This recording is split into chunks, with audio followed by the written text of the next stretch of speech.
Welcome to Bellinghairstory with the Good Time Girls, a hyper-local podcast about the quirky history of Bellingham, Washington, and the fourth corner of these United States. Even though we like to keep things close to home, these stories are no less entertaining to the masses and those who find themselves, unfortunately, outside of the PNW. We are your hosts. I am Ren. And I'm Colby, and today's episode is called Bellinghairstory, Bellingham Beauty Culture, or Beauty and the Beeham. What do you think? That's pretty good, right? I love it. I love it. Excellent. Okay, thank you.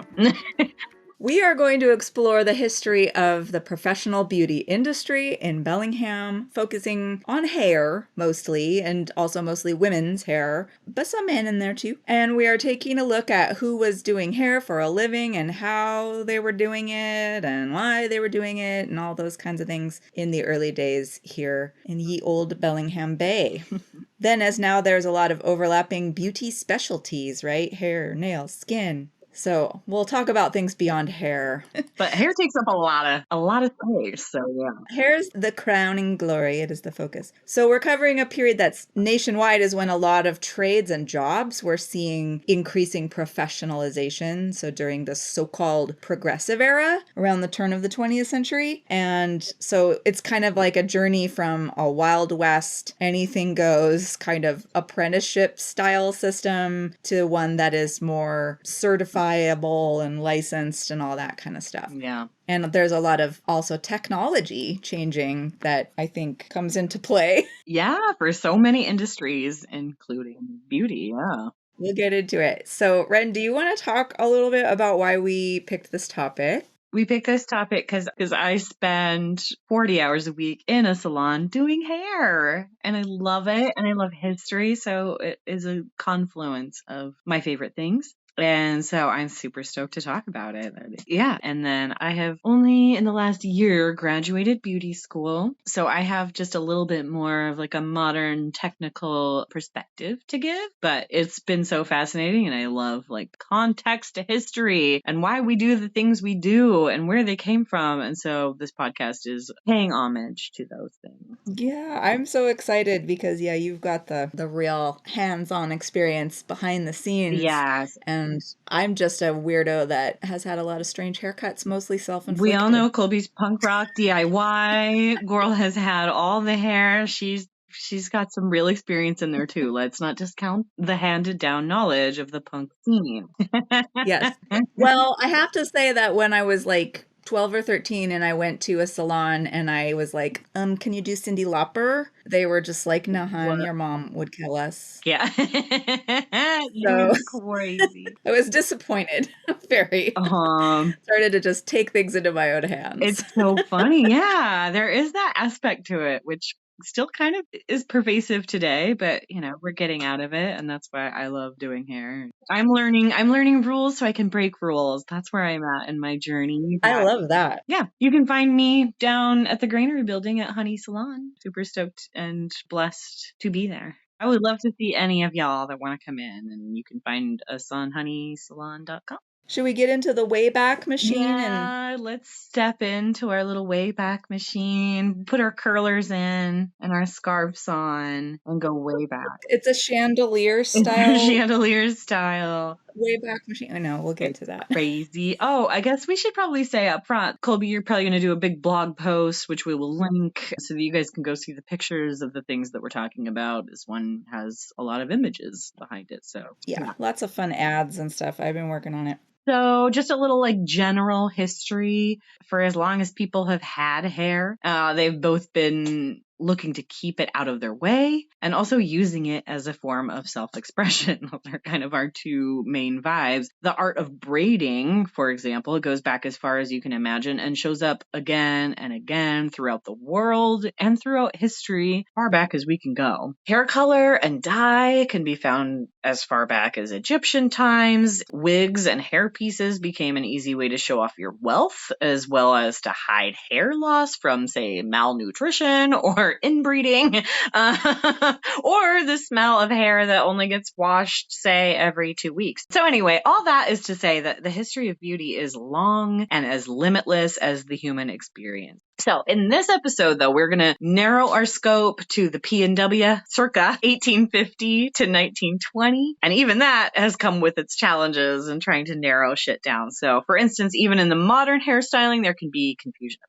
terms and trends in the industry. We have wolf cuts and shags, mixies, pixies that maybe you guys are all familiar with on the TikTok. Those are all names for styles that have already seen their day, maybe a few times, and then just had a rebranding, an entirely different name. So in researching, again, it became pretty clear pretty quickly that we needed to kind of broaden our vocab. Yeah. It was actually, that was one of the things, as always, is trying to figure out when you're using like digitized newspapers, for instance, to figure out the right keywords to actually search because of changing language and terminology. So in the early days, I found that searching for hairdressing or hair goods was the way to go. Whereas in later years, then they started to say more like parlor, beauty shop, and salon didn't come around until a little later even. Yeah, So that's a more recent one. yeah, which is interesting. And then I noticed that in this area in Bellingham Bay, there just didn't seem to be a large enough population of women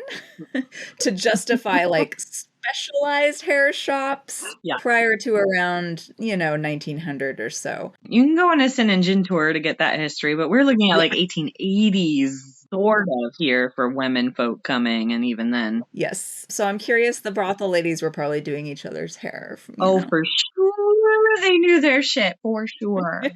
So, and then Washington more broadly, I just wanted to see like what was going on. So expanding the search a little wider. And in Washington Territory, as early as the 1850s, there was some fun ads geared towards men, but they were for hairdressing, shaving, and shampooing saloon. I love this little branded, you guys. It's like It's so the cute. proto sports clips. Yeah. The man's hair saloon. I know. And I like this one says, shaving done in the neatest way, hair cutting and curling every day. For shampooing or dyeing, I never did see a man that could beat George W. Lee. That's really good rhyming. They did that really well back then. And I'm like, these men are curling? Are they curling? Yes, they fucking were. Love it. I mean, Anyway, George Lee. This is very gendered again. Like, there's probably some great queer history in here. It sounds like this weird, rigidly gendered world when you don't acknowledge that, because it's just like women and men, and they did these different things. Just that historically, we don't always know. We can't make assumptions about their sexuality or gender or anything. And at the time, there was such rigid, like, gender roles prescribed by society. but it did exist within it did exist, and people were aware without being aware, and maybe one of those ways was being a part of the beauty industry. Undoubtedly. Yes. So Bellingham, we didn't have City of Bellingham again until 1903, but we'll start kind of back a little bit in the 1890s when we had our rival towns of Fairhaven and New Whatcom, and that's when the population's really starting to boom and the railroads are coming and such, so we're starting to get ladies on the scene.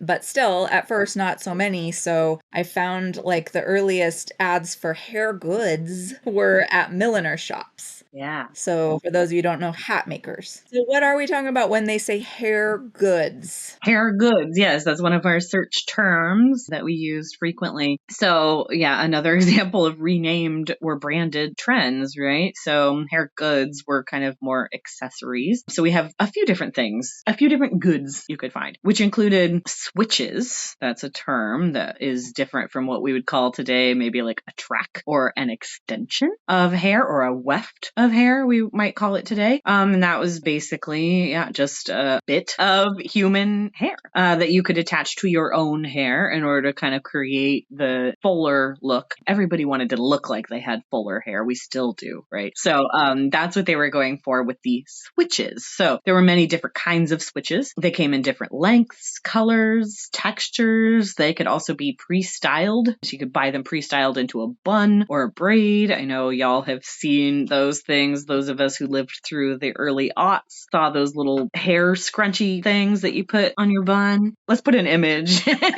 My mother, coming out of the 60s, 70s, she had falls, which is like Yeah. the ones with they have like a little comb attached or something, but just like extra hair that you would add. So as a kid, I remember my mother's hair drawer in our dresser. Like you'd open this one drawer and there'd be hair in there. Oh my God. There's the vibrators in one drawer and the hair in another. Yes. Children of the Yes. 70s.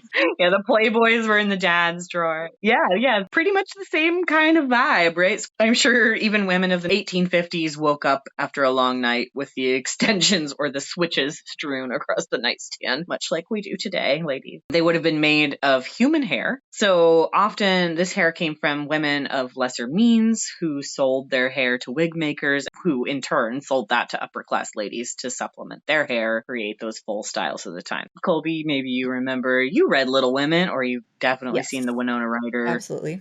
Claire Danes. Okay. Where Jo, in order to get Marmee a ticket to go take care of their father, she goes and cuts off all of her hair, which Amy says is her one beauty.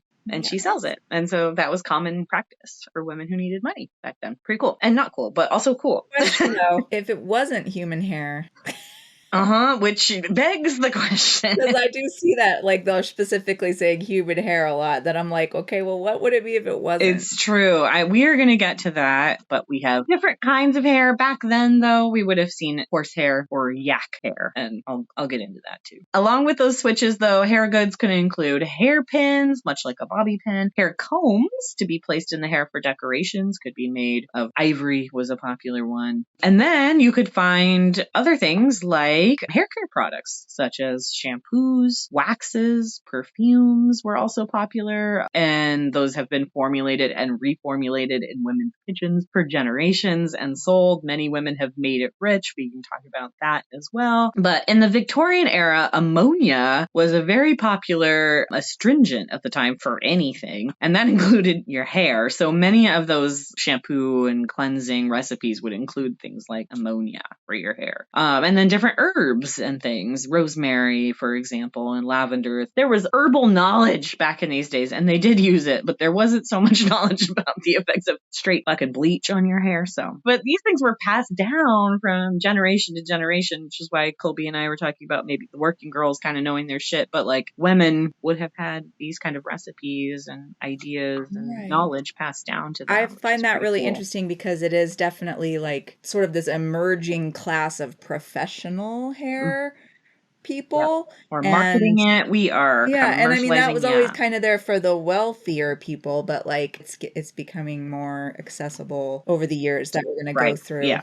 That's our whole culture now, right? Is commercialism, and we just buy those things. And so in some ways we have lost that. And there is a certain amount of like oral kind of history and passed down knowledge. But back in these days, it was still very, very much part of the culture. And I'm sure like even during a lot of these times, there were still ladies going over to the neighbor's house and doing each other's hair and stuff. Exactly. Okay, so anyway, let's get into some of the Bellingham people. We have one early milliner who was a hat lady who sold hair goods, was named Theresia Cordell. She was considered one of Bellingham's pioneer milliners. The family had previously lived in San Francisco, and her husband and son, who were both named Otto, both died there in the 1880s. And so with her daughter, Mamie, she was likely forced by necessity to try to make a living, so she gets into hats. And in 1891, they come to Fairhaven, and she established a millinery on 12th Street, right across from the fancy Fairhaven Hotel there. And interestingly, I found that the following year, the daughter Mamie opened a manicure establishment on 11th Street. She ended up moving to Tacoma shortly after, and she opened a hair goods store there. And sadly, though, she got sick and passed away. So poor Theresia Cordell had lost both her children, but she continued operating her millinery business in Bellingham for many years. And that kind of seems to be a common theme I noticed, was a lot of women who got into this beauty business, or any business really at this time, are, it's out of economic necessity. We had women who were in need of supporting themselves, either because of a death of a husband or whatever other reasons. there was sort of limited options, and those of you who've come on our tours will understand some more about what some of those options were, which included sex work. But this would have been one of your options if you could specialize in something like hats or be a seamstress or hair goods. Oh, God, yeah. So, and I think it's interesting because hair and hats, it's like Yeah, your crowning they go glory. hand in hand, Yeah, so right? there's a photo here of the Cordell's millinery shop, which was at this time of the photo was at Commercial Street, and you can see these cute ladies in the doorway with their little hats I love on. this photograph. It's so beautiful. Yeah, and they almost always had, younger women working for them, basically apprenticing Yeah. and training. There was other ladies doing similar things. There was Mrs. Barr, Carrie Barr, who ran the City of Chicago millinery. City of Chicago, but it was in Bellingham. Yeah. Yeah, yeah. So yeah, she was a divorcee, so she's obviously having to support herself and advertised hair goods and human hair and all things at her millinery shop. So again, human hair. Human hair. Yeah, let's see. Human hair versus what else? As I mentioned, we had kind of horse hair, but yak hair is something that I learned about when I was in beauty school for things like wigs and the occasional switch hair from a yak. Which, if you don't know, he's kind of a Himalayan, very long-haired bovine. They're gorgeous. It's like a shaggy cat. They're very shaggy and they're beautiful. I love them. But their hair was often used because it was white. It was used early on for like things like wigs, picture English kind of barristers and things like that with Right. their curled wigs. Those would have probably been yak hair. Sure. And then by the time that we're talking about here, yak hair might have been used as a textured sort of switch or would have lended itself very well to things like fake beards for Santa Claus. Oh. She advertised masquerade Costumes. So those beards, yeah. And then I also found through a little bit of digging that many, many pounds of yak hair were used to create the Chewbacca costume for the Star Wars movies. So there you go. He's so silky and sleek. I just know, he's wanna beautiful. Yeah. love him.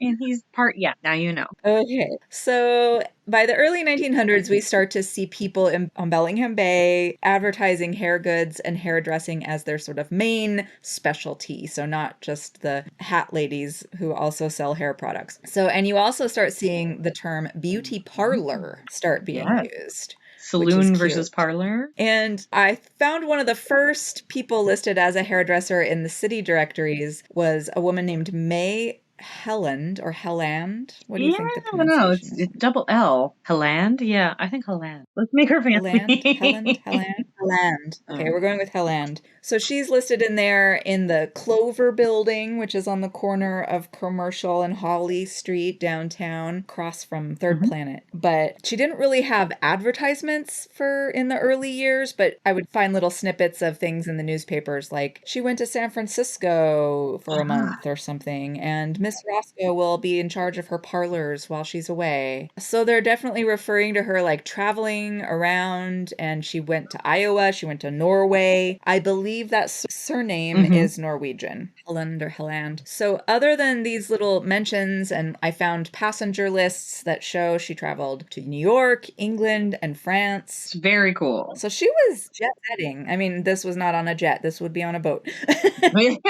She was boat setting. Yeah, she was cruising around. She sounds amazing. October 1904, there's an ad in the Herald for a bottle of Miss Helland's face bleach, which will cure the worst case of blackheads and pimples. So she's got products with her name on them. Awesome. So they're not actually putting bleach on their No, they're not. Face bleach is kind of referring to like something that is going to like cure those discolored spots on your skin. So things like what we would think of acne or, dark spots. It's not real bleach, but okay. We were just throwing that bleach around, girl. Okay. Well, people nowadays, they put bleach in weird places. Nowadays. Nowadays, they be bleaching their buttholes. That's a podcast for a later time. Yeah. But Miss Helland moved her store from the Clover Block down Holly Street a little ways. But yeah, she's got pictures with the Yeah. switches. And I remember there's that one where it's upside down, and I was so confused about what I was looking at there. But it's a little drop of like a switch. But They look really weird out of context. it could look like a poop. It could look like, I don't know. It's a strange shape if you're not familiar with what it is. But then by 1907, she had moved to Seattle. But by 1915, there was an ad that said she sold her entire stock, and she said that she was focusing on the distribution, manufacture, and sale of her new Savannah astringent, which was demanding much of her time, and that she had to give up management of her hair store, which then was taken over by another woman who had worked for her there, whose name was Elise Griffin. And Elise ran it for years and years, and in fact started the May Helland School of Beauty Culture in Seattle, which was kind of like the big beauty school there Yeah. in the early years For a long long time, yeah. time. But Elise, she had kind of an interesting story. Her maiden name was Johnson, and her mother was born in Germany, but her father was a man named George Johnson, who was labeled as colored. Yeah. And I found a reference that he had suffered from mental illness and actually drowned himself in Green Lake. In like Seattle. Yeah. Yes, on his third attempt. So he was mentally sad. ill. I know. And then Elise's mother was then left to raise 3 quote unquote mulatto daughters on her own. So again, it's a situation where there's women who are needing to be self-supporting. So obviously, Elise gets a job at the May Helland beauty parlor and builds it up and ends up taking it over and having a whole school and everything. I find this story so interesting, and it's one of those things where it's like, God, I wish we could know all of the things. And so I kind of think of Elise as just a little Seattle version, the story of Madam C.J. Walker, who the first a millionaire person of color who became a millionaire. Her story is widely known throughout the beauty industry. And I know, I think it's important, to recognize, the ethnic differences and things that would be going on, and check out Self-Made about Madam C.J. Walker on Netflix, because that's kind of very contemporaneous with all the things we're talking about. And yeah, she had all her products and all her branding and everything. It's a very cool story. Very cool. And Elise, actually, I found ads for the May Helland Beauty School in the Northwest Times, which was an all-English Nisei newspaper geared towards Japanese Americans. And it had an ad in there saying, like, opportunity for Japanese girls to learn beauty courses without cost or tuition. That is so cool. And I think it's rad to like discover these kinds of things, the history of the context and just like the everyday life of people who are not white. You kind of come across it in darker ways, right? And beauty is and continues to be found, and the history of women continues to be found in the history of beauty. So to see these kinds of things pop up where these women are having jobs and doing this thing for obviously more of a community than is represented through everyday news, fucking cool. Yeah, you see a lot of evidence of women supporting other women, which I really love and found pretty cool in doing this research across classes and ethnicities. Yeah.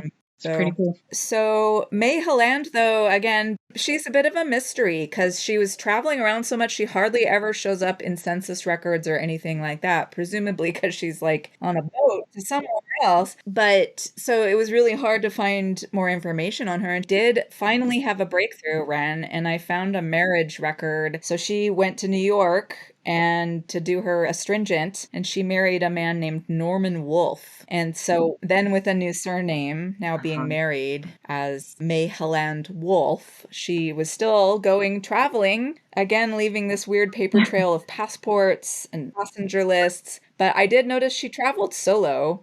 In fact, I couldn't really figure out who her husband was because she's never listed with him. She just, her last name changed. So I don't know much about him. And then I did find like this shadowy passport photo of her. She's Very shadowy. I love it. But it's kind of mysterious. And then I did find an obituary. She spent her last years in California. She was 77 when she passed away in 1950. That's a long fucking cool life, and passed away at Yeah. kind of a new height of the beauty industry. But Yeah, I know, but it's kind of sad because it was a very short obituary oh, that said she was a native of Norway and there are no known survivors. oh, So hopefully, I'm sure she had some kind of an estate. So I hope it passed on to to people somebody, that she yeah, wanted it to go May. to. It sounds like she made a difference in a lot of people's lives who Yeah. really could use Yeah. that. That's pretty cool. Yeah. Do you want to talk about Miss Dawson? Yeah, so Miss Miss Emma Jessie Dawson. I love that name. That is so Pacific Northwest.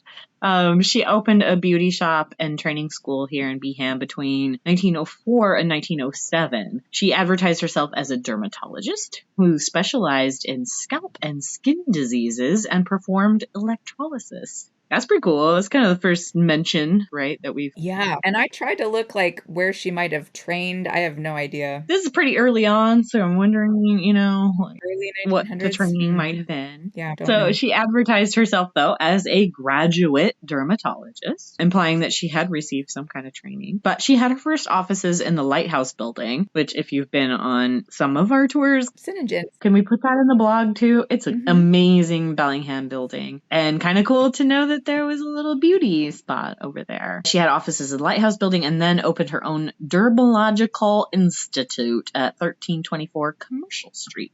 So just up the road. And then we have a little quote from her little advertisement saying, conveniently located in the heart of the shopping district, always handy for a half-hour's visit, only skilled operators and specialists employed, including electrolysis, hairdressing, shampooing, manicuring, here we go, chiropody, electric baths, hydrovaco massage, facial treatments, massage, vibratory massage, and body massage. So we can talk just a little bit about this, although I am a cosmetology student, and I'm not an esthetician, so my knowledge of these doesn't go super deep, but dermatology, it has probably its own amazing, wonderfully stupid history. But we do know that the electric, and we're going to get into electricity and how it kind of made its way into hair, but it definitely made its way into skin. Vibrating massage. Vibrating massage and the electric baths, which is not putting a toaster in the bathtub,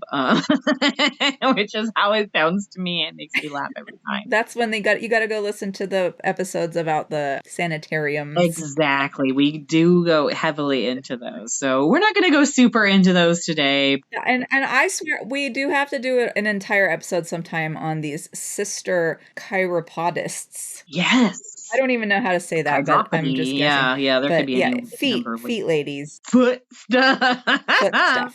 And I don't know what that entails in 1900. No, literally, it could probably be a whole episode. And if any of you are like chiropody nerds, just, let us know in the comments. Yes. I think that the term has just been replaced by podiatry. Yeah, exactly. But chiropractic, yada, you get the gist. Another ad offers quote unquote bust development treatments for $1 or $6 treatments for $5. We must increase our bust. That's what I'm curious about. Like, this is not your home exercise. You're going to a salon and they're going to do something to your boobies. I think it's stimulating the muscles with electricity, part of it, and massage. Get them nice and perky. As far as I can tell, muscle massage, electric in there. Exfoliating skin. Use your imagination. Things and stuff. There was no science to this shit, but I'm not going to say I wouldn't pay $5 for 6 bust development treatment. Wow, we know nothing. Don't quote us. Any of you bust massage experts out there, please weigh in the comments. So anyway, then also this one is another one that refers to special rates for self-supporting women. Yeah, I love that they recognize probably women in their own financial situation, can't necessarily afford the pricey treatments, so they have some special rates for those ladies. And we're Love in it. the Pacific Northwest, right? Where the culture is different for women and, versus, say, the East Coast, where maybe there's more rich versus lower class. But here, Right. maybe there's more of a market for self-supporting women. Right. Yeah. So pretty freaking cool. And also women supporting women, free beauty, and we love to hear it. Very cool. Okay, so Colby, some more about Emma Dawson. Oh yeah, I did find one article about her with a surprise wedding to someone named Bror Moritz Florman, who was said to be a member of the Swedish royal family, reportedly a count, and he was called, quote, a conspicuous figure on account of his idiosyncrasies in regard to dress, his affable manner, and his peculiar style of wearing his beard.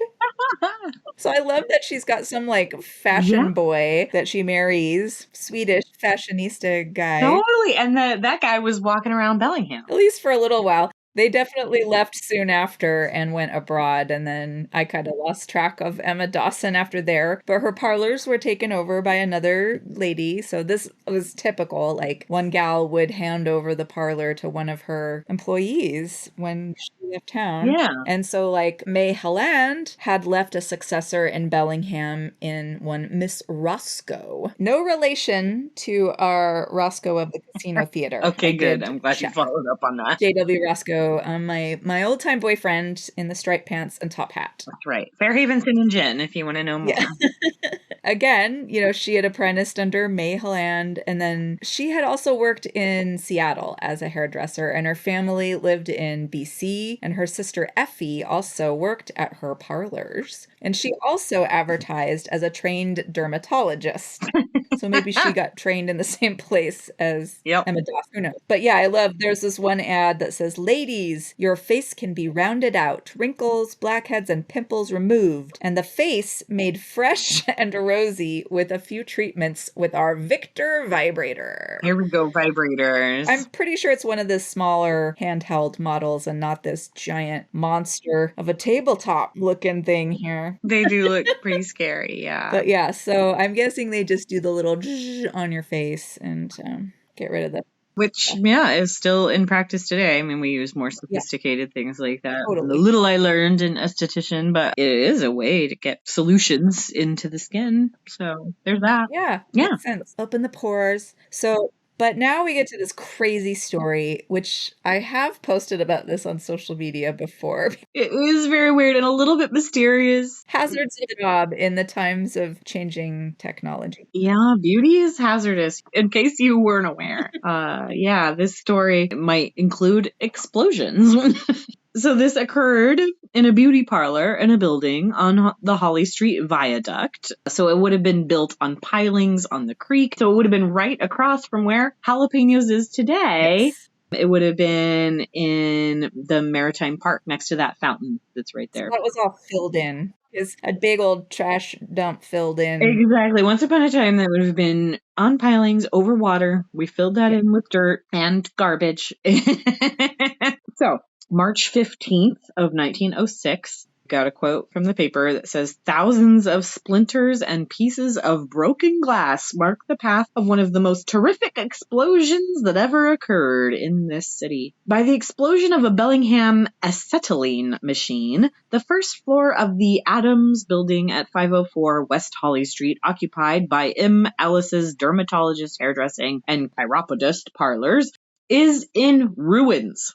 The woodwork torn into shreds, and the heavy plate front glass broken into 1,000 pieces. The concussion shook the city for blocks away. A deafening roar followed by the clink of broken glass, which fell from windows of all buildings within a radius of 6 blocks. The roar was followed by a cloud of black smoke, and in the path of the disaster there were seen remnants of boards and wood in the immediate vicinity of the machine.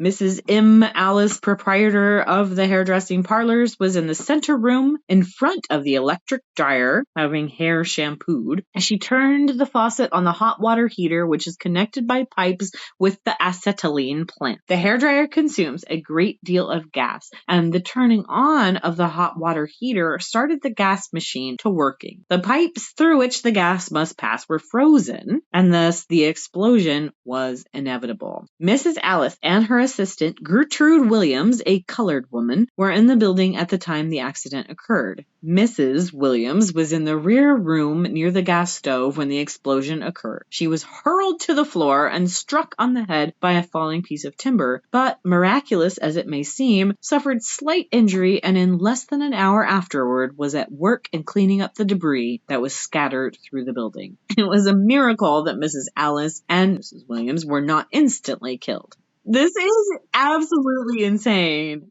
To dry some hair, we have... I'm confused about this hair dryer. Is it electric? Is it gas? Is it I both? am not a scientist, but the gas is what seems to have caused the issue. Right. Okay. I looked up the acetylene gas plants because I was like, what the hell is this? And so it's kind of at this weird time where it's transitioning slowly to electric lights, right? But gas lights are still a thing, which is mostly natural gas or for lighting purposes. And so acetylene was this new weird kind of like intermediate thing that came out where everyone was saying it was this great and the colors look so wonderful if you're using acetylene gas to light your house, and you could have these little acetylene plants which looked kind of like a hot water heater. They do look, a little hot water heater-ish or whiskey still. And I don't know, there's a whole chemistry thing going on in these, but it was essentially like relatively cheap. It was nice for people in rural areas because you wouldn't have to rely on like the infrastructure of getting gas plumbed from wherever. But the problem was the damn things tended to blow up a lot. This was not like an isolated occurrence. No, I was horrified. Like I just keyword search this in the newspapers and it's like a million stories of like people being killed. A lot of people like lighting a cigarette while they're down in the basement and there's a gas leak from it or something. That seemed to be the predominant thing, but also the pipes freezing could cause these explosions too. So over yonder. Yeah, so you can see quickly they're replaced by electricity. Much safer. But yeah, I was looking up pictures of old hair dryers too, and there was some crazy looking steampunk ass things. I found a couple like just little brief descriptions. Bonnet or hooded dryers, which you're used to from like 1950s vibes, but they required you to sit underneath. Yeah. The first hooded dryer, though, was connected to a gas stove or a chimney pipe, which provided the heat. So it was linked to the hot air outlet of a gas stove. Just like dried your hair real quick. And you smelled like ass. Okay. But yeah, it looks very steampunk vibes, and we will include that little image in the blog. It's crazy. Okay, so now we're getting into like 1910, and the beauty parlors started to get a new wave of beauty parlors, and by that time they were starting to be called as such. So this is kind of a new era where Mrs. Betsy Switzer, formerly Miss Roscoe's hair store, which we talked about, and Miss Jessie Lee, long associated with Miss Helen's hair store, have opened one of the best equipped and finest arranged beauty parlors on the Pacific Coast. No expense has been spared arranging for the comfort and convenience of those who visit, and every modern electrical device known to be of practical value in facial massage and scalp treatment has been installed. Thorough shampooing will be one of the main specialities. Particular attention will be given to drying the hair by hand or by the patent electrical process. Great care and study will be devoted to the latest styles in hairdressing. Hygienic and sterile manicuring tables and instruments, such as are used in the leading parlors of New York and Chicago, have been installed and enable these ladies to give scientific manicuring to both ladies and gentlemen. Jessie Lee, is one of my favorites because she's around for a long time and she's a redhead, which I have fondness for. So we love a ginger. Yeah. Really, really rad. Then we have a separate Mrs. Davis's hair store. Yeah, Mrs. Davis. I love this It's ad because really cool ad. it shows Miss It's a Davis and spread. yeah, it's a whole she had the advertising down. I did notice that Mrs. Davis's ads were like well done, great use of Cool. graphics. Yeah, there's like a picture of a lady up in the corner that's Mm-hmm. holding like a hair The good? good a A puff of witch, some maybe? sort a little and it shows Mrs. Davis who's Yes. very bewitching and then some of her gals that work there. It has a picture of the interior of the shop and then it has a drawing of a man with and Yeah. without a Before and after, toupee. it's very cool. So do you have any clue that I saw an ad for turban braids? I'm assuming. I don't know No, what that I've had a is. really hard time figuring out what that is, and I just only can assume more of a switch, a braided Yeah. kind of switch vibe. And then I love cluster Cluster puffs puffs. sounds like a hemorrhoid. Like a daintier way to talk Or like a about it. cereal. I'm cuckoo for cluster puffs. I thought cereal. You thought Sorry. hemorrhoids. I Well, don't I know. made it dirty. I did make it dirty. Uh, well, we know what the puffs are, and because we use those for Victorian hair when we're dressing up, they're little balls of shedded hair. So they talk about Is that those like a as rat? yeah, it's a rat. So Victorian era would call it a rat. These days they might put it in some kind of a netting or make it a little fancier, but basically it's a way of like making a little ball out of your shedded hair and using that to comb your hair over to make it look more full. Basically a bump it. It's a Yeah, bump so it. that's all those are.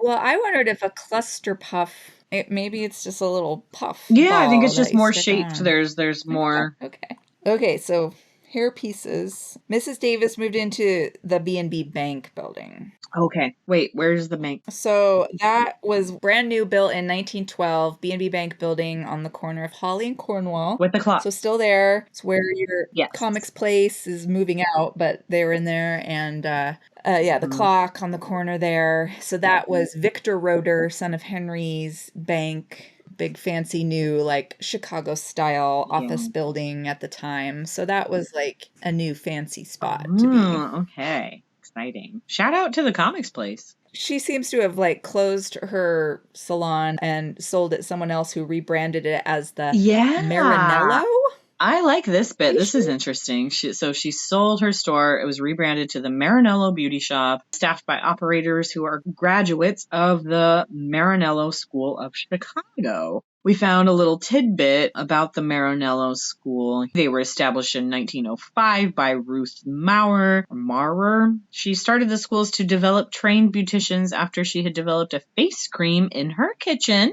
And the schools were named after Giovanni Marinello, who they credit as the founder of modern cosmetology. So at the time, sounds like a very like legit school to learn from. But then, so just a little aside here from a beauty school graduate, they were shut down. All campuses that they had acquired by 2016 were shut down because of, quote, pervasive and widespread misconduct that negatively affected all borrowers who Wow, that's borrowed federal becoming. funds to attend this school and then were not given the education that they were promised. So, yeah, just a little aside from me.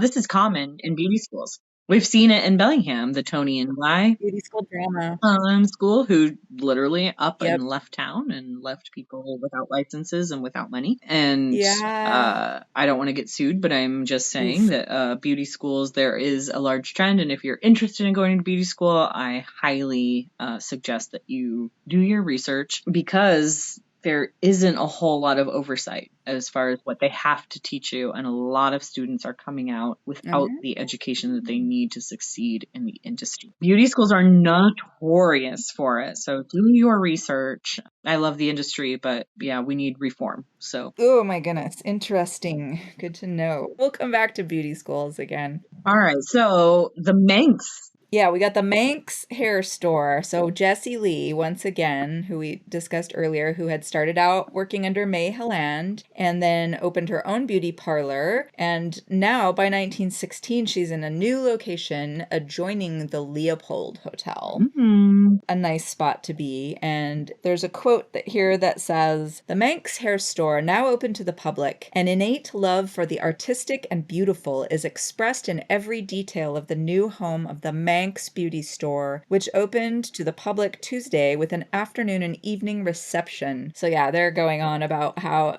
fancy it is. There are ivory enamel and rose-colored fittings. There is upholstery, draperies, tapestries, rose-colored carnations, tulips, ferns, and soft gray pussy willows. I mean, they're going on and on about it. I want to go.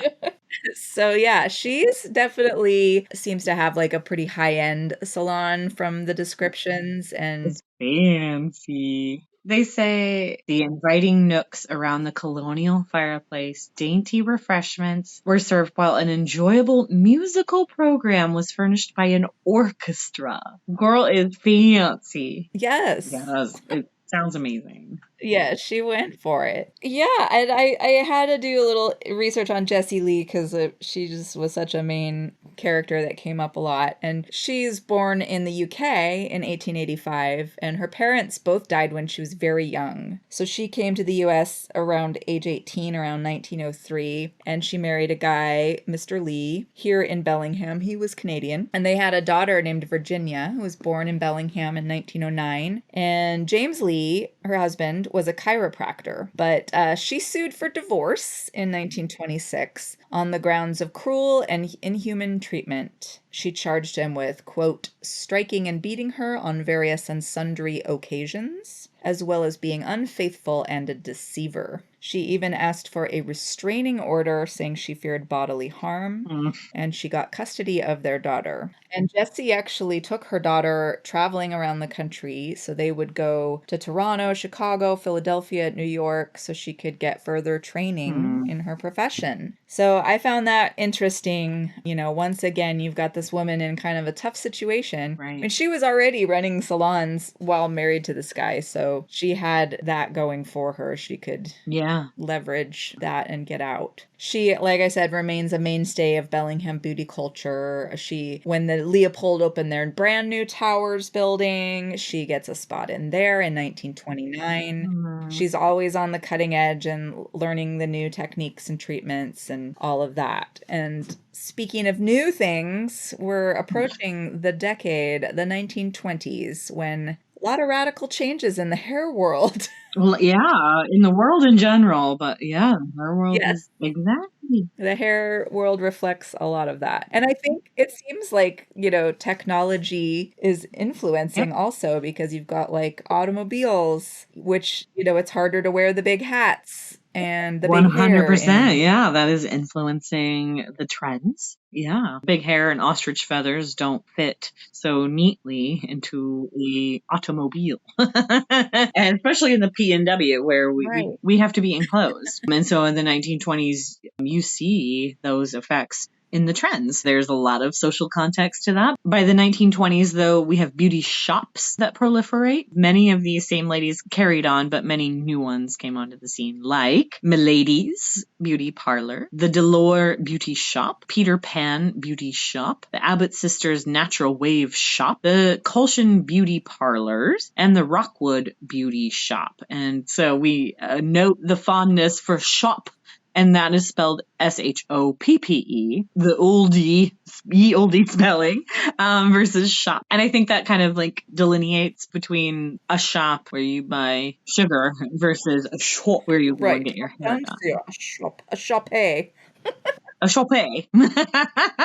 The term, though, beauty salon did start being used locally, and that is slow to catch on in our little neck of the woods. It was 10 years earlier in those bigger cities, but by the late 20s, we start seeing the term beautician. Again, this is where we're changing our terms and what we put into search newspapers and things like that. We have to change our tune depending on the era. So by the 1920s, as you all know, the bob is very popular and the flapper hairstyle. And so this goes very much from women and the hair goods and the switches to make a hair, to deal with what you have and grow it out as long as possible, to women getting their hair cut. Yeah, I mean, this is huge. Prior to that, it was barbers who were cutting the hair, right? I mean, and that's kind of fascinating to me because it hadn't really occurred to me that women just did not cut their hair. No. Like maybe a little You trim. grew that shit as long as you could. But yeah, but there was not, you just had long hair and you were, if anything, augmenting it with more hair. Yep. You were learning ways to keep it out of your way. Yeah. And or make it fancy. Right. Yeah. So this is an interesting time in history for beauty. By August of 1924, bobbed hair was no longer shocking. The Bellingham Herald reported that supplementary evidence supporting the oft-repeated contention that bobbed hair has passed the fad stage and is now firmly based in utility, appearance, and comfort is apparent in the study halls of the Roeder School on DuPont Street, where 89 former normal school students are taking their examinations. Of the 89, 6 are men, and there were exactly 12 of the 83 women who had not bobbed their hair at this point. Right. I love this. Normal school, Colby, normal school is a teaching school. Right? Yes. That's so the precursor of our Western Washington University starts out as the normal school, which is a teacher training college, mostly women training to become teachers. And there was a lot of, in the newspapers all the time, especially for the normal school, but for all the schools, they would kind of always be hand-wringing over what the girls were up to. Yeah. And, there's no flappers at the normal school. They asserted that multiple times. Yeah, you had to be pretty legit. You had to be on the up and up. At least as far as they knew. Right. But by this time, it's like so many ladies had chopped their hair off, they couldn't really, it wasn't shocking anymore. So it was past the fad, and now it's for teachers. Well, and I think it's just so practical that the practical purposes. That's what I wanted to say. Yeah, it's practical. Yes. So we'll get behind it for a teacher. As long as it's practical.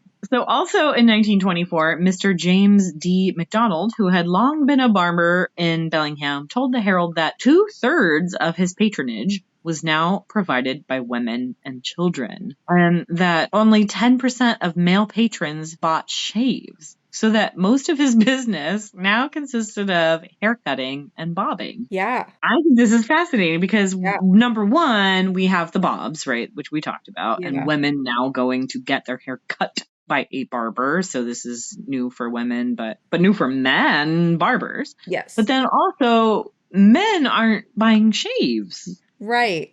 Because they'd improved razors and they were cheaper. You could have them at home. So it's this confluence of things. Yeah, fascinating. Yeah, and I was actually really surprised at how there was quite a bit of crossover gender-wise. There's definitely we'll put a picture. There's a picture from the Herald where they're women invade the barber shops, taking over another man's domain or whatever.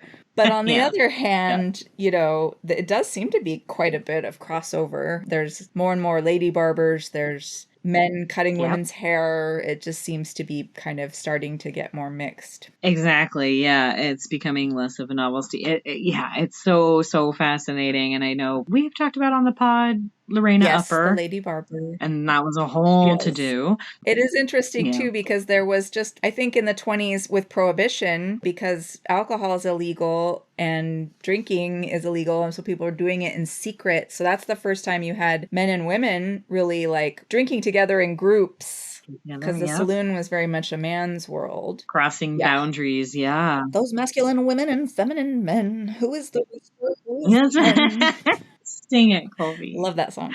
Okay, so now the 1920s, we have another fad, getting back to the technicality of the thing, finger waves and marcelling. The 1920s did bring that new fad of shorter hair, but it also brought the more frequent use of electricity. And nothing was more popular or hard-won than the long-lasting curl. So it was only a matter of time before electricity would be employed for those two. So I want to just know, did you ever have a perm? Oh yeah, girl. Oh yeah, I had the ugliest perm when I was in the 6th grade, and they probably should not have given me the perm because my hair was box dyed, Ooh, bright red, and it was down to my butt. ooh, And I barely remember the process, but that poor yeah, woman, like, I would have said no. If it were yeah. me now today, I'd be like, no, girl. And we would probably turn that away now. Yeah, I do remember I had a best friend or close friend in grade school who had the like really bad mullet perm, Yeah. 1980s Yeah. classic. And I remember being like, she looks like a poodle. Like I, Uh-huh. Yeah, it's very poodle. I had the bangs. I had yeah. bangs and I permed the Mm-hmm. bangs. And so they were frizzy and yeah, Yeah. poodle So I was like, vibes. that's not for me. Hmm. So finger waves starting out, we're doing more sort of natural things with like curling iron, the little Marcel irons that are like wave Exactly. ramping. So finger waves, initially they came from, and you guys will know this popular trope of women putting their hair in curlers and maybe a cool little scarf over it. It's very vintage, very cute. Put your hair in curlers and you go to sleep, or you wear your curlers to the grocery store and you let that shit air dry. And then once it's dry, you brush it out and you put product in it and you finger wave it individually to make these beautiful little waves on your head. So cute, so flapper. And that is it kind of initially how they did it. But by 1872, Marcel Gratteau has come up with some tongs to kind of hurry along the process of curl. So by the 1920s, we're very much using the Marcel curler. And that what he kind of patented and what the Marcel is it is a heated rod, but it also has this tong on it, this movable tong that helps press the hair in place, much like exactly like a curling iron that we're all used to. In beauty school, we had to learn a real Marcel curler, which did not have the spring attached to it. So you, as a stylist, are required to use your dexterity. There's a whole art to it. So that non-spring loaded tong went from just, sticking in a fire, pulling it out, using that, and that was the whole like excitement. To then in the 1920s, we have the electric version, and we still don't have the spring load, but it becomes a really popular way to curl hair instantly. The electric version of the Marcel is seen as more permanent. You'll see it kind of like as we did our research, you see that as a permanent curl, which is silly. Perms are not permanent, really. They're not permanent, but presumably they last a little longer and take less time than the prior method of wrapping the hair on the curlers and waiting and yada, yada, yada. So that gets us to a little cosmetology 101 for perming. So when we talk about permanent curls, right? But basically what we're doing in order to curl our hair in any situation is we're breaking down the bonds, the chemical bonds of our hair. And you can do that in a non-permanent way with heat or with water, but you can do that in a very permanent way by changing the pH or using chemicals. We break those down, wrap them around something, and then build them back around the thing. So that's what we're doing when we're perming. We are still doing that to this day, but now in the 1920s, we are experimenting with that hardcore. Today, we have more sophisticated solutions, I'll call them. They're still harsh. Don't get me wrong, that shit will poke your hair up in a less harsh way. But back in the 1920s, those solutions were still experiments. And sometimes they were pretty rudimentary, as in the early solutions, which included cow urine, for example. The solutions are the key ingredient in permanently breaking those bonds. Without those, there would be no actual permanent curl. So then we get to the 1920s and the use of electricity and heat that we can easily apply. And so those two things were combined at some point to a lot of comedic / horrific effect in perming. Oh boy. You get the point. So we get an op-ed here for permanent waves in 1925. It says, "There is only one time when women suffer in silence."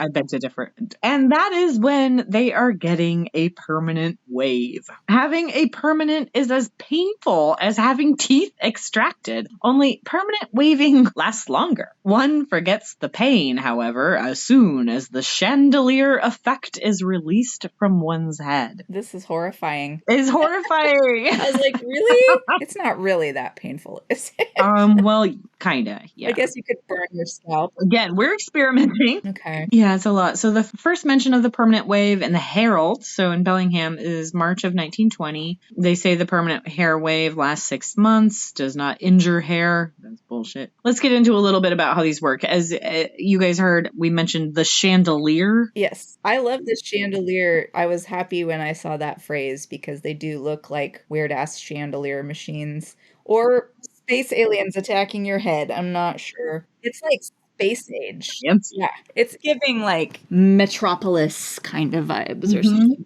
With the chandelier that they speak of, they're talking about a permanent wave machine. So the hair was wrapped in a spiral around rods connected to a machine with an electric heating device. Let's see. Historically, wigs had been set with caustic chemicals to create curls, but those were too harsh to put next to human skin, right? So in 1906, Carl, or Charles, Nestler or Nestle, had the idea to use electricity to heat the hair. He was trying to figure out a way to make the wig curls on humans safely using electricity and chemicals, but keeping it from touching the scalp. The process used about 12 2-pound brass rollers and took 6 hours to complete. So these hot rollers were kept from touching the scalp by a complex system of countering weights, which were suspended from an overhead chandelier and mounted on a stand. Nestler or Nestle conducted his first experiments on his wife, and the first 2 attempts resulted in completely burning her hair off. No. And some scalp burns. God. But you guys can understand now maybe how painful that was as they were describing it. And then they came up with this brilliant idea. In order to safeguard the scalp from the heat, they used a protective material, which was made of asbestos, which is a non-conducting. Also very toxic material. Very, very toxic. Not the thing, but also your scalp didn't get like blistered. Yeah, which is worse. So there's that. Nope. Yeah, no. It looks insane and it takes hours to do. You are literally sitting there trapped under this little octopus for hours. Crazy, right? No thanks. Oh, I love this ad from 1929 from the Herald with Little Miss Maxine Eerkes.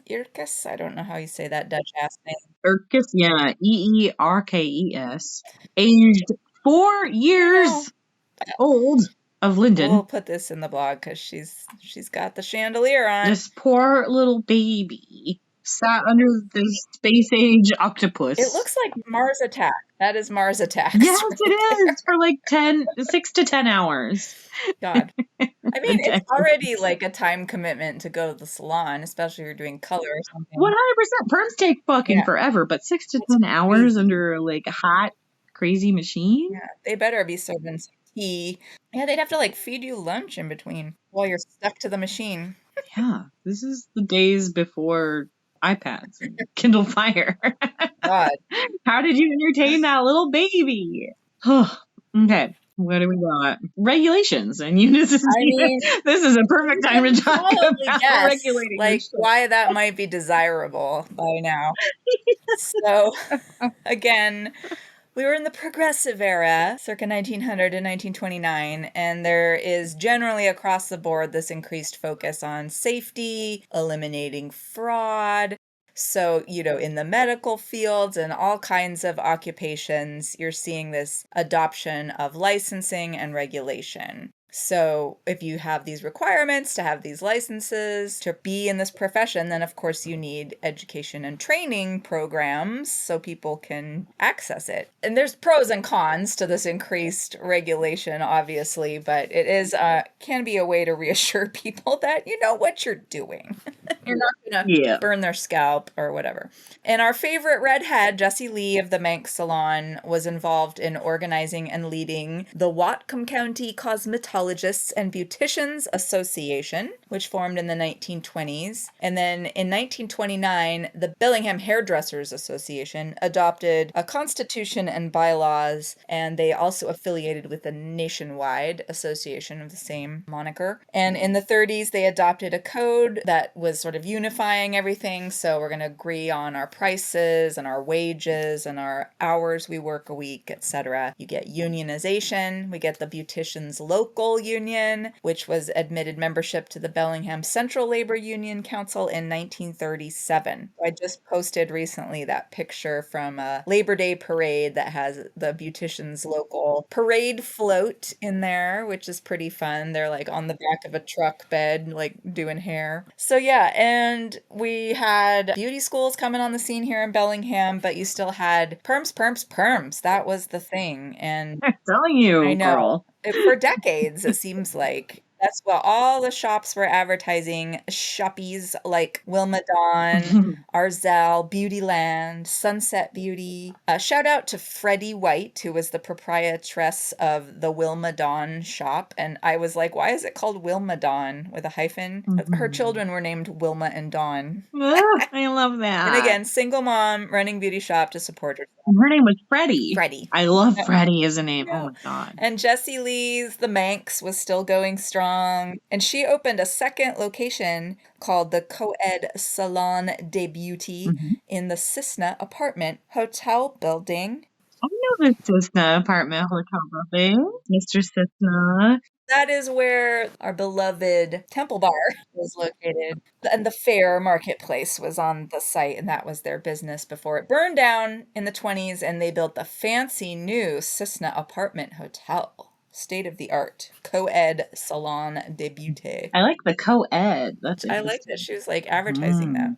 There was a lot of ads and like cute things in the newspaper. They would interview her a lot, and there was a lot of mentions of her being a redhead, which I found very cute. I love that. They were because blondes were always all the rage. But it was funny because they're always like, well, you know, everybody loves blondes. Everybody wants to be blonde, but we like Jessie, even though she's a redhead, you know. Jessie. I love So we got our beauty schools in the 30s. We've got the Colshan Beauty School was the earliest one that I found in 1931. Which was started by a guy who ran the Colshan Barbershop for a lot of years. And then Johnson's was opened in 1932, which was the woman-managed beauty school by Petra Lundy Johnson, a divorcee. That was in the Douglas building over there on Commercial Street, where the yarn shop is and the Queer Community Center is now. And then McDonald's Beauty School was opened in 1938 by, we mentioned him before, James McDonald, who had been a barber, and he'd been barbering since 1908. He was Catholic, he was married with 4 kids. He was in politics quite a bit, and I think he was originally in the Logie building, which was where the original Up and Up Tavern also was, and today that's the U.S. Bank site at Holly and Commercial. But I remember it. It was still going. I remember it being where the Wild Buffalo is today, next to the China Delight, which was formerly Johnny's Forbidden Inn Tiki Lounge. Tiki Lounge. Oh my gosh. What era? That's the 90s? Well, yeah, the China Delight was the 90s. Before I think Forbidden Inn was like late 60s through the 70s. Cool. I remember the Bellingham Beauty School, which was across the street. Yeah. I had friends who lived in that building, and somehow after it was closed down, we would go down in the basement under where the Black Sheep is. Yeah. There was just like all the beauty school stuff. So we would do bowling with the heads and just hang out down there and, you know, drink beer. Oh my God, bowling with mannequins. mannequin heads. That's epic as hell. Oh yeah. Shout out to the beauty school babies who we still do mannequin head bowling I for love it. fun I mean, days. that seems like such a natural thing to do with those heads. It's a good I time. love it. And like so many people graduated from all those Yeah, I've beauty met schools over many the years. people. And there's so much we could talk about mid-century Oh and yeah, we yeah, will revisit this because we I'm have to call obsessed. it somewhere. And this is what a spot I has know. been. Ren, what's your takeaway? Oh girl, I don't know. I think I've shouted out my takeaway from this whole thing. I think this is just such a lovely thing to get to cover from inside the industry. Finally, I have been dreaming of doing hair for a really long time, and post COVID, I decided like nothing is Yeah, promised. I might as well do sure. the risky thing. It turns out it was not the risky Yeah, thing after all, and I am so much more content and emboldened and inspired and right. comfortable than I ever was doing the desk job. Well, here's the thing. It seems to stand a test of time in that people have hair and they want to do stuff with it. Not everyone's good at it. We did also learn that through COVID, where there were there were stylists doing shit in their backyard and surviving through COVID from it. Oh my God. I was doing my entire family's hairs, which like, I'll do some stuff to my own hair because it's gonna grow back and I only can get mad at myself, but branching Yeah. out to other people is a little scary if I'm going with anything beyond punk looks. Luckily, your family is all pretty much on board with Yes, that. you know what the hardest one was? My dad. I had to do my dad's hair. Like, I mean, I am pretty skilled with the clippers, but I am not no barber. I think here's the other thing is that through COVID, I have talked to a lot of hairstylists and I think about it often about how this skill, relating back to beauty schools and things like that, it's not a thing you learn without practicing it. And so Right. it inspires me as far as history goes as it relates to Yes. apprenticeships and learning from a person and skills that are passed down. And I value that Right. so very much. And I think through COVID, we got, everybody got a little taste of that, right? And how it's not easy. Yes. There are a lot of little intricacies, but it is very much passed down. It is very much a craft. And I think we had taken that for granted. Oh, for sure. So yeah, from a history perspective and a female perspective, now doing this podcast and the research, I'm more inspired and stoked to kind of pass on that message. Yeah, I mean, my takeaway is just be careful with technology that is new, beta, and Good call. women supporting women. All right, Colby, what do we got? Announcements. So I want to plug a new book, which I haven't read yet. It's just been published like days ago. But the author Elizabeth Block has been interviewed on several podcasts that I listen to, including the Gilded Gentleman podcast with Carl Raymond and the Dressed podcast, which is the history of fashion. Love it. Yes. But Elizabeth Block's book is called Beyond Vanity: The History and Power of Hairdressing. I'm so excited to read it. She's lovely to listen to. Yes. We'll link to some of those podcasts. And that was like everything I was trying to research for this led me to her. And I had randomly just listened to her on podcasts. And so I was like, oh, this is all converging. I'm a big podcast nerd. So I'm doing a kayak tours, Belling history on the bay. I'm teaming up with Tori at Dragonfly Kayaks, and it's part of Sea Feast's Working Waterfront Coalition and all their Eat Local Month, Sustainable Connections. So it's all about seafood and getting people out on the waterfront and things like that. And so this is happening on Saturday the 28th. So if you have a notion to get in Bellingham Bay in a kayak and go like right up to all those pilings and find out what the hell those were from, along with us, and there might be some sea monster stories and things in there too. Then it's full on spooky tour time. We've got your gore and lores, we've got your cemetery tours, and we have a special event in the works for Halloween proper at the Spark Museum. It's going to involve the history of spiritualism and some seance action, some historical reenactment, if you will, and of course, booze. By that I mean booze. Like, there'll be cocktails. It's all about Sarah, who I believe for this is going to be Madame Volta. Madame Volta. Yes, I'm going to be the sidekick, Mistress Historia. Ooh! And I will be there drinking the booze. Okay, so I think that's it. I think that's all. This was a pod close to my heart, you guys, so I'm stoked for you to be here, and I'm stoked when I get people in my chair at Honey Salon at the Granary Building downtown who know of our pod. It warms my heart to no end. This is the dream, and that is also the dream. So thank y'all so much. And big shout out, if y'all don't mind, to my boss, the owner of Honey Salon, another redhead, Liz Azera, the owner of Honey Salon, who has given innumerable people their shot in this industry. And we appreciate her so much and Honey Salon so much. It has been an absolute icon of Bellingham if you knew it when it was down by the Old Town Cafe. Now we're in the historic, amazingly saved Granary Building. So if you want to get a little piece of history, I will tell you all about it when you come up and get your little bangs trimmed. So with that, thanks all for listening to the Belling History podcast with the Good Time Girls. Well, hey there, mama, where'd you go? You gotta reap just what you sow. That's too bad, too bad. To that old time, the old man hits without bad weather. Put on the side, they were sewn together. That's too bad. To listen to that old time music. Check out show note at bellinghairstory.com. Find and follow us on all of the social medias. If you find yourself in Bellingham, please check out our tours. If you enjoy the podcast, please subscribe, leave us a review on all of your favorite podcast platforms. Oh, Lou loves you red, Lou loves you blue. Most of the time, Lou just loves you blue. That's too bad. To listen to that old time music. I lost my hat, I lost my brim. I look like a crow's nest swinging on a limb. That's too bad. To listen to that old time music. We'd like to thank Devin Champlin and the late great Lucas Hicks for the use of the Gallus Brothers' Too Bad West Coast Blues. You can find the Gallus Brothers and Devin Champlin tunes on Bandcamp, and you can also find Devin Champlin at Champlin Guitars in Bellingham. Lost my hat, lost my brim, looking like a crow's nest swinging from a limb. That's too bad, too bad. Well, I got no bugging, I got no smokes. I look like Grandpap and all of his folks. That's too bad. To listen to that old time music.